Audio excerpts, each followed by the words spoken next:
Shalom sesamaku yang dikasihi Tuhan. Hari ini kita akan membaca dan mendengarkan seri Alkitab kronologi. Selamat mendengarkan. Tuhan berfirman kepada Musa, "Perintahkanlah kepada orang Israel, supaya mereka membawa kepadamu minyak zaitun tumbuk yang tulen untuk lampu, supaya lampu dapat dipasang dan tetap menyala. Harun harus tetap mengatur lampu-lampu itu di depan tabir yang menutupi tabut hukum di dalam kemah pertemuan, dari petang sampai pagi di hadapan Tuhan. Itulah suatu ketetapan untuk selama-lamanya bagimu turun-temurun.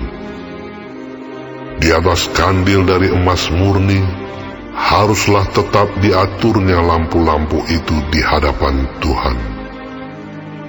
Engkau harus mengambil tepung yang terbaik dan membakar 12 roti bundar daripadanya. Setiap roti bundar harus dibuat dari 2/10 eva. Engkau harus mengaturnya menjadi 2 susun, 6 buah sesusun, di atas meja dari emas murni itu di hadapan Tuhan. Engkau harus membubuh kemenyan tulen di atas tiap-tiap susun. Kemenyan itulah yang harus menjadi bagian ingat-ingatan roti itu, yakni suatu korban api-apian bagi Tuhan. Setiap hari Sabat ia harus tetap mengaturnya di hadapan Tuhan. Itulah dari pihak orang Israel suatu kewajiban perjanjian untuk selama-lamanya. Roti itu teruntuk bagi Harun serta anak-anaknya, dan mereka harus memakannya di suatu tempat yang kudus. Itulah bagian maha kudus baginya dari segala korban api-apian Tuhan. Itulah suatu ketetapan untuk selama-lamanya. Pada suatu hari, datanglah seorang laki-laki, ibunya seorang Israel, sedang ayahnya seorang Mesir, di tengah-tengah perkemahan orang Israel. Dan orang itu berkelahi dengan seorang Israel di perkemahan. Anak perempuan Israel itu menghujat nama Tuhan dengan mengutuk. Lalu dibawalah ia kepada Musa. Nama ibunya ialah Selomit binti Dibri dari suku Dan. Ia dimasukkan dalam tahanan untuk menantikan keputusan sesuai dengan firman Tuhan.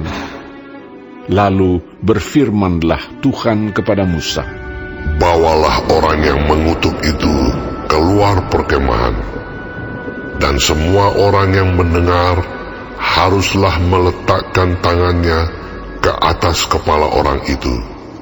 Sesudahnya haruslah seluruh jemaah itu melontari dia dengan batu.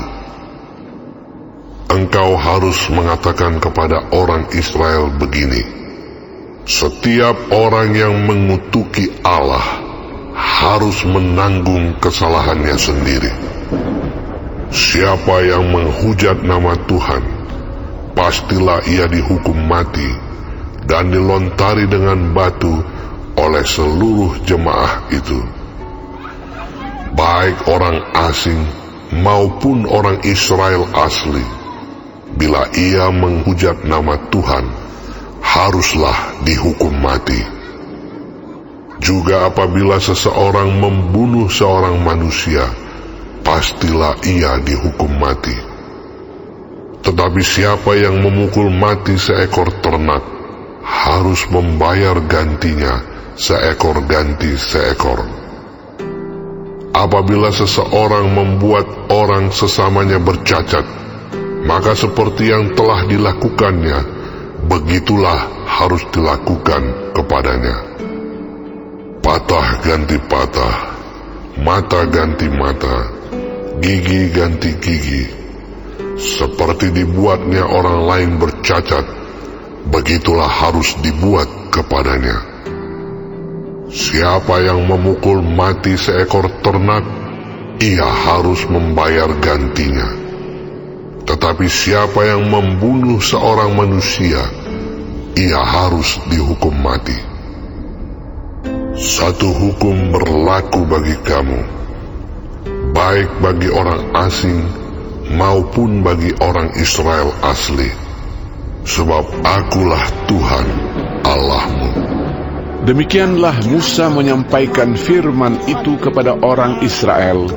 Lalu dibawalah orang yang mengutuk itu keluar perkemahan, dan dilontarilah dia dengan batu. Maka orang Israel melakukan seperti yang diperintahkan Tuhan kepada Musa.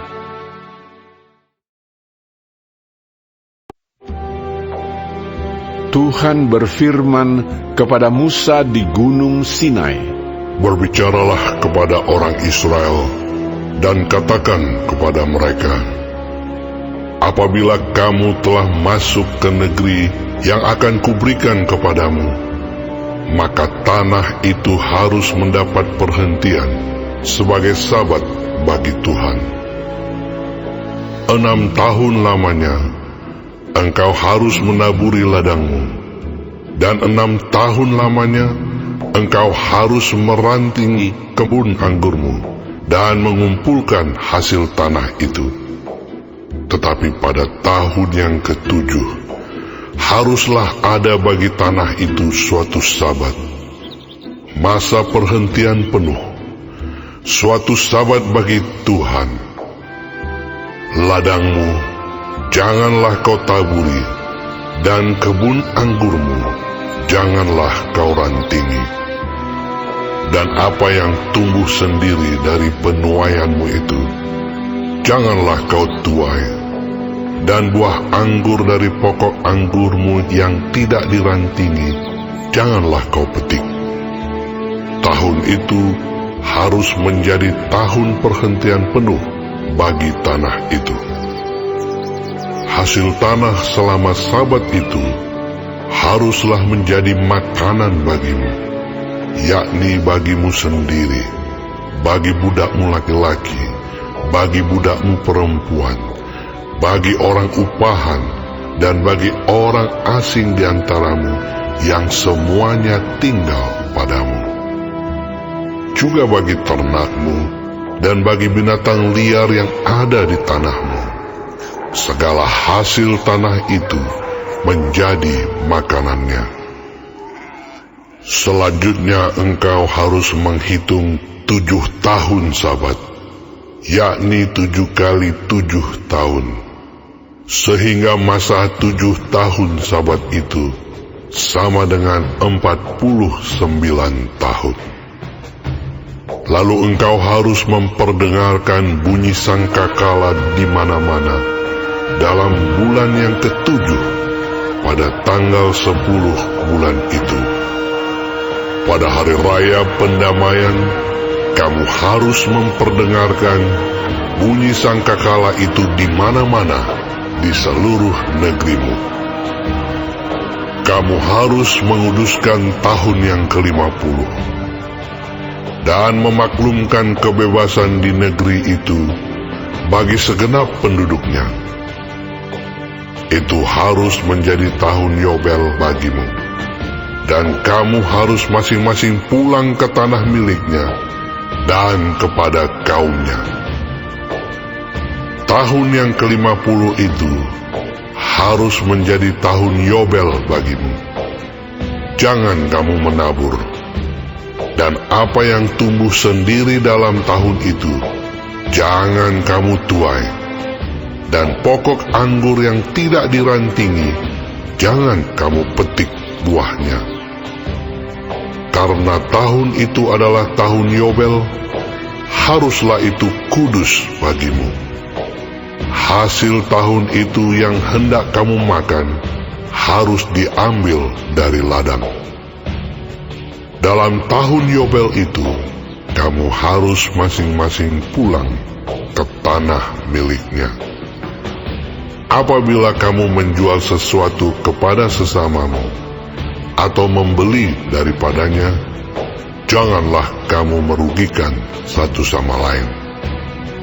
Apabila engkau membeli dari sesamamu, haruslah menurut jumlah tahun sesudah tahun Yobel, dan apabila ia menjual kepadamu, haruslah menurut jumlah tahun panen. Makin besar jumlah tahun itu, makin besarlah pembeliannya, dan makin kecil jumlah tahun itu, makin kecillah pembeliannya. Karena jumlah panenlah yang dijualnya kepadamu. Janganlah kamu merugikan satu sama lain, tetapi engkau harus takut akan Allahmu, sebab Akulah Tuhan Allahmu.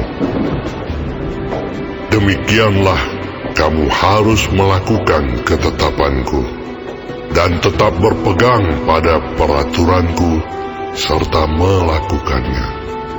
Maka kamu akan diam di tanahmu dengan aman tentram. Tanah itu akan memberi hasilnya, dan kamu akan makan sampai kenyang, dan diam di sana dengan aman tentram. Apabila kamu bertanya, apakah yang akan kami makan dalam tahun yang ketujuh itu? Bukankah kami tidak boleh menabur dan tidak boleh mengumpulkan hasil tanah kami? Maka aku akan memerintahkan berkat-Ku kepadamu dalam tahun yang ke-6, supaya diberinya hasil untuk 3 tahun.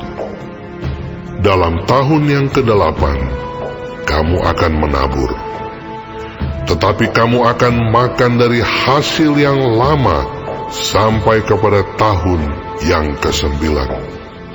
Sampai masuk hasilnya, kamu akan memakan yang lama. Tanah jangan dijual mutlak, karena Akulah pemilik tanah itu, sedang kamu adalah orang asing dan pendatang bagiku. Di seluruh tanah milikmu, haruslah kamu memberi hak menebus tanah. Apabila saudaramu jatuh miskin, sehingga harus menjual sebagian dari miliknya, maka seorang kaumnya yang berhak menebus, yakni kaumnya yang terdekat, harus datang dan menebus yang telah dijual saudaranya itu. Apabila seseorang tidak mempunyai penebus, tetapi kemudian ia mampu, sehingga didapatnya yang perlu untuk menebus miliknya itu, maka ia harus memasukkan tahun-tahun sesudah penjualannya itu dalam perhitungan, dan kelebihannya haruslah dikembalikannya kepada orang yang membeli daripadanya, supaya ia boleh pulang ke tanah miliknya.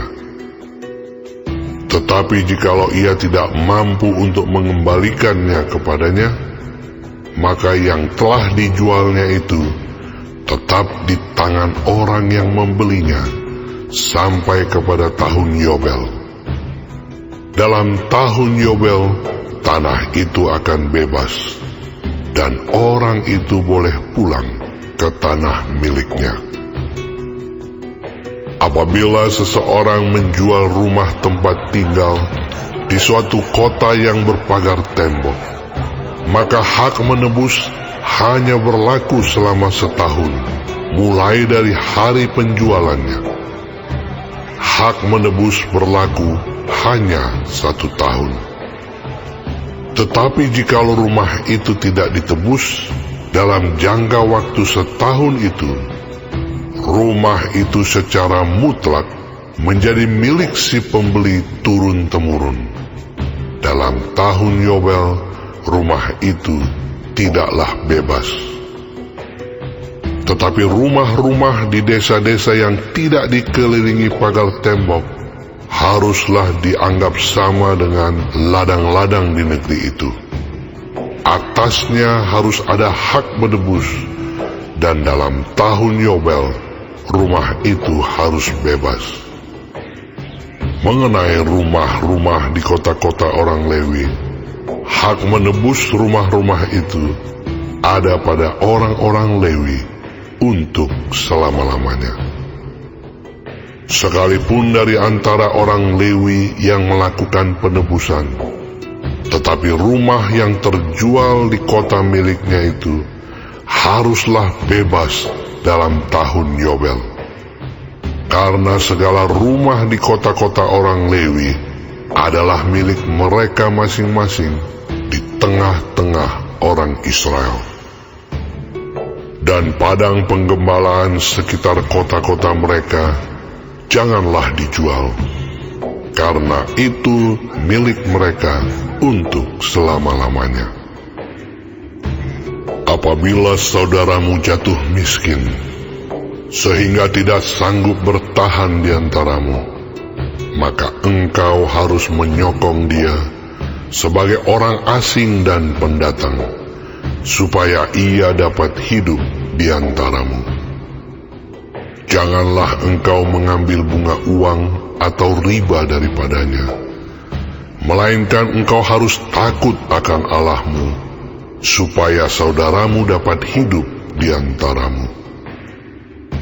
Janganlah engkau memberi uangmu kepadanya dengan meminta bunga. Juga makananmu janganlah kau berikan dengan meminta riba. Akulah Tuhan Allahmu, yang membawa kamu keluar dari tanah Mesir, untuk memberikan kepadamu tanah Kanaan, supaya Aku menjadi Allahmu. Apabila saudaramu jatuh miskin di antaramu, sehingga menyerahkan dirinya kepadamu, maka janganlah memperbudak dia. Sebagai orang upahan dan sebagai pendatang, ia harus tinggal di antaramu. Sampai kepada tahun Yobel, ia harus bekerja padamu. Kemudian ia harus diizinkan keluar daripadamu, ia bersama-sama anak-anaknya, lalu pulang kembali kepada kaumnya, dan ia boleh pulang ke tanah milik nenek moyangnya. Karena mereka itu hamba-hambaku yang kubawa keluar dari tanah Mesir, janganlah mereka itu dijual secara orang menjual budak. Janganlah engkau memerintah dia dengan kejam, melainkan engkau harus takut akan Allahmu. Tetapi budakmu laki-laki atau perempuan yang boleh kau miliki adalah dari antara bangsa-bangsa yang di sekelilingmu. Hanya dari antara merekalah kamu boleh membeli budak laki-laki dan perempuan.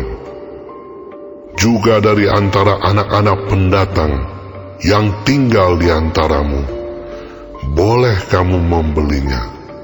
Dan dari antara kaum mereka yang tinggal di antaramu, yang dilahirkan di negerimu, orang-orang itu boleh menjadi milikmu.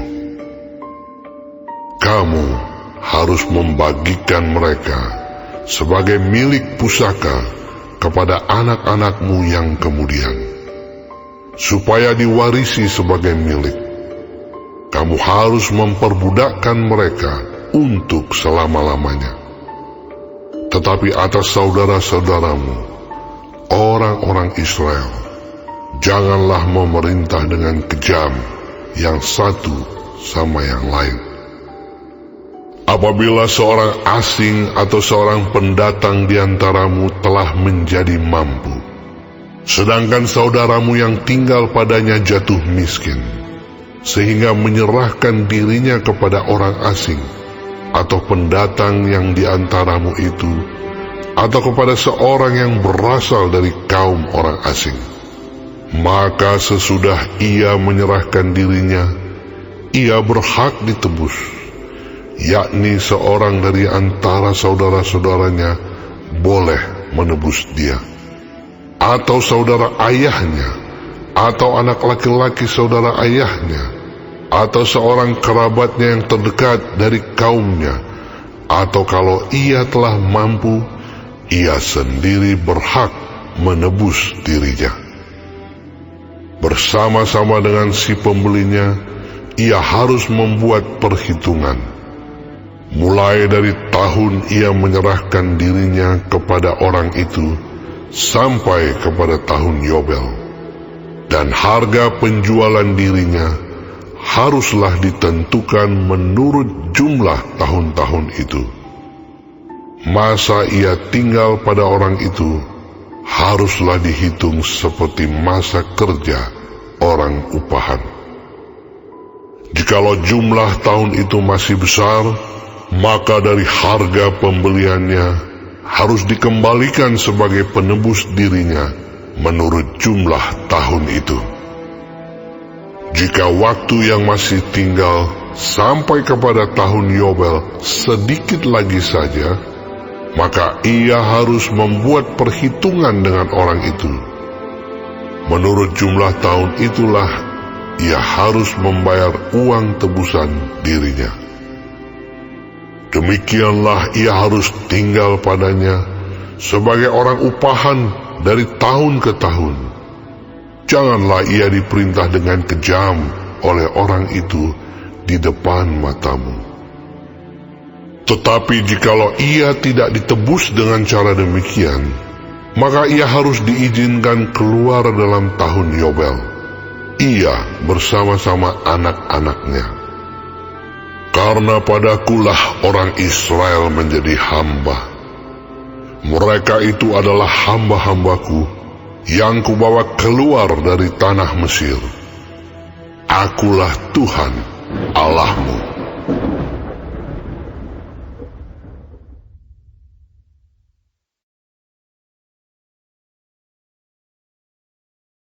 Hari ini kita telah mendengarkan seri Alkitab Kronologi. Tuhan Yesus memberkati.